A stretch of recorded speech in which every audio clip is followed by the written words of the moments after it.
विद्यार्थियों, आज हम जो आपका विषय ले रहे हैं वो है application of music in industrial psychology, यानी औद्योगिक मनोविज्ञान में संगीत का अनुप्रयोग।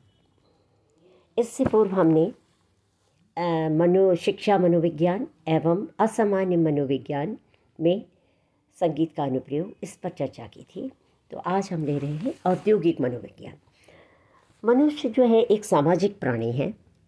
उसको जीवित रहने के लिए समाज की आवश्यकता पड़ती है और समूह में रहकर ही व्यक्ति जो है एक दूसरे की मदद करता रहा। और इन समूह में ही हम देखते हैं कि प्रत्येक मनुष्यों की रुचि एवं स्वभाव जो है वो अलग अलग होते थे और विचारों के परस्पर विनिमय द्वारा ही व्यक्ति जो था एक दूसरे की रुचि और आवश्यकताओं को जाना करता था।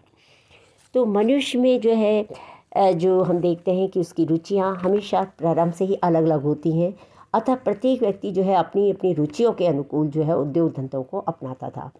अब जैसे यदि एक व्यक्ति मांसाहारी है तो उसे मछलियाँ पकड़ने में आनंद आता है, तो उसे लगा कि मैं अपना पेट पालने के लिए, अपना जीवन बिताने के लिए मछलियों को पकड़ के इसको अपना धंधा बना सकता हूँ।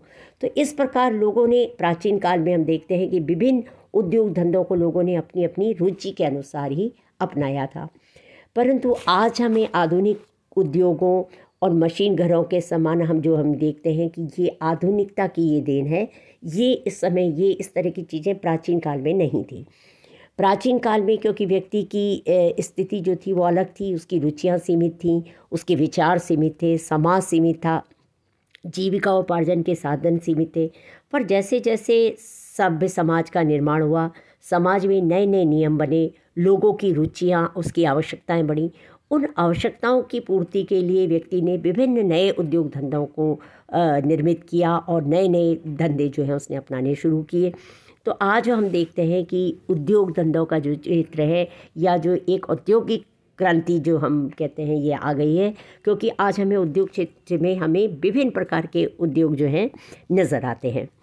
परंतु मध्यकाल में उद्योगपति जो थे वो स्वयं ही अपनी आर्थिक व्यवस्था का एकमात्र तानाशाह समझते थे और वो जो ये मज़दूर जो कार्य करते थे उनको उनकी सामर्थ्य के बाहर उनसे काम कर ले लगे थे, जिस कारण था कि मज़दूरों जो थे वो शारीरिक के साथ साथ मानसिक दृष्टि से भी बेहद कमज़ोर हो गए थे। और इस कारण जो था मिल मज़दूरों और मिल मालिकों के बीच में एक गहरी खाई उत्पन्न हो गई थी। अतः मिल मालिकों की एवं उद्योगपतियों एवं मज़दूरों के बीच असंतुलन, आर्थिक दबाव, मनोवैज्ञानिक उनकी जो विभिन्न प्रकार की उनकी स्थितियाँ थीं और औद्योगिक मनोविज्ञान को ये परिस्थितियों ने औद्योगिक मनोविज्ञान को जन्म दिया। या दूसरे शब्दों में हम कह सकते हैं कि बड़े से बड़े या छोटे से छोटे किसी भी प्रकार के उद्योग के विविध पक्षों का मनोवैज्ञानिक ढंग से अध्ययन करने वाली जो शाखा है उसी को औद्योगिक मनोविज्ञान कहा जाता है।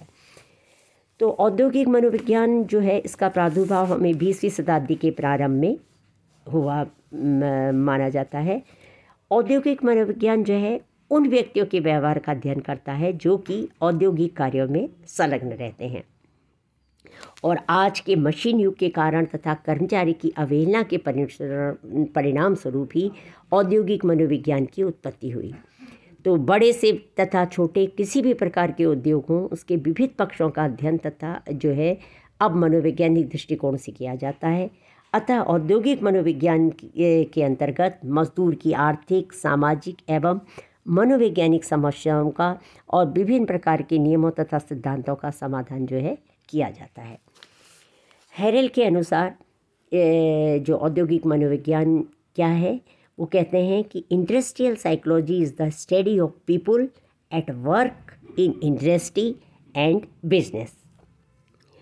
राजकुमार ओझा ने अपनी पुस्तक औद्योगिक मनोविज्ञान में इस औद्योगिक मनोविज्ञान के कई उद्देश्य बताए हैं, जैसे कि कार्य के अनुरूप सुयोग्य कर्मचारी का चयन करना, कर्मचारी की योग्यता अनुसार उसे कार्य देना, तो कर्मचारी के स्वास्थ्य को ध्यान में रखते हुए औद्योगिक विकास की योजनाओं को क्रियान्वित करना, तो कर्मचारी की आर्थिक स्थिति को सर्वोपरि रखते हुए उसे अपनी मेहनत का पूरा पारिश्रमिक दिलाना, तो कार्य दशाओं और औद्योगिक वातावरण को सुप्रद बनाना, मशीन को मशीन और कर्मचारी को इंसान समझना, भौतिकवादी वस्तुओं पर ध्यान देने के साथ साथ मानवतावादी दृष्टिकोण को भी सर्वोपरि समझना और उद्योगपति और मजदूर के बीच की खाई को पाटना तथा सम्मान एवं सद्व्यवहार से मजदूर को उद्योग की एक महत्वपूर्ण इकाई मानना।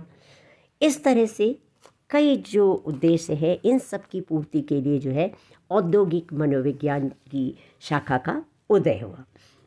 तो मनोविज्ञान जो हम देखते हैं कि वो मानव के व्यवहार का अध्ययन करता है। इस दृष्टि से औद्योगिक मनोविज्ञान जो है वो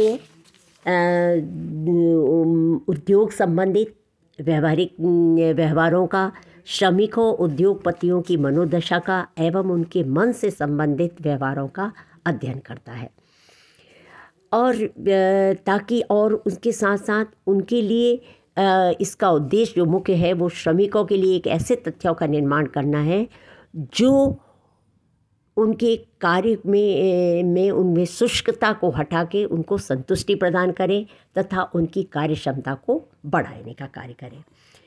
तो औद्योगिक क्षेत्र में हम देखते हैं कि योग्य व्यक्तियों को उनकी योग्यताओं से के आधार पर उनको कार्य सौंपना, उनकी कर्मचारियों की नियुक्ति करना एवं उनकी देखरेख संबंधी समस्याओं को सुलझाने में, हड़ताल, तालेबंदी आदि समस्याओं को सुलझाने में मनोविज्ञान की ही जो है सहायता ली जाती है। तो इस प्रकार हम अब जहाँ तक औद्योगिक मनोविज्ञान में संगीत की भूमिका है, तो उसमें हम ये देखते हैं कि संगीत जो है वो डायरेक्टली इस से नहीं जुड़ा हुआ है, लेकिन इनडायरेक्ट वे में यानी अप्रत्यक्ष रूप से संगीत जो है अवश्य जुड़ा हुआ है। अब जैसे हम देखते हैं कि उद्योगों के मालिक जो हैं वो अपने अपने उद्योगों का विज्ञापन जो है उसके लिए जो अपने विभिन्न प्रकार के जो उनके उत्पादन होते हैं उनका जो है विज्ञापन संगीत के माध्यम से, दूरदर्शन तथा रेडियो के माध्यम से करते हैं। अब उसमें हमें विभिन्न प्रकार के विज्ञापन जो हैं आए दिन टेलीविज़न पर देखने को मिलते हैं, और उनके कारण जो होता है जनता भी जो है वो उपभोक्ता जो है उसकी तरफ आकर्षित होता है कि हाँ ये क्या चीज़ है, नई क्या चीज़ आई। तो यहाँ हम संगीत का प्रयोग देखते हैं। इसी प्रकार संगीत के सहारे वो अपने अपने उद्योगों की बनी हुई चीज़ों का जनता में उसकी मांग बढ़ाते हैं। और साथ ही हम ये देखते हैं कि जब मज़दूर फैक्ट्री वगैरह इनके काम में अत्यंत थक जाते हैं तो अब उसके लिए जो है वो विभिन्न उनको ऊपर करके इनको विभिन्न फिल्मी गीत आदि सुनाकर उनकी ऊर्जा को वापस और उन लाने का कार्य जो है उसमें करते हैं, क्योंकि ये एक मनोवैज्ञानिक सत्य है कि व्यक्ति जो है उसकी है वो जब जितना ताजगी और उमंग में रहेगा तभी वो अच्छा कार्य कर सकेगा। तो इस तरह से उसकी कार्य कुशलता को बढ़ाने के लिए संगीत का सहारा लिया जाता है। तो यहाँ पर जो हम देखते हैं कि संगीत की भूमिका रहती है। इसी प्रकार कभी कभी उद्योगपति और मजदूर के बीच की खाई को दूर करने के लिए भी संगीत गोष्ठियों का आयोजन किया जाता है, जिसमें उद्योगपति तथा मजदूर आदि सब लोग एक साथ बैठकर उस संगीत को सुनते हैं, उस कार्यक्रम का आनंद लेते हैं। तो इससे भी जो होता है उनमें आपसी जो भेदभाव है वो दूर हो जाता है, और यदि कोई आपस की कोई गलतफहमी या जो कुछ है तो वो सब बातें भी जो है दूर हो जाती हैं।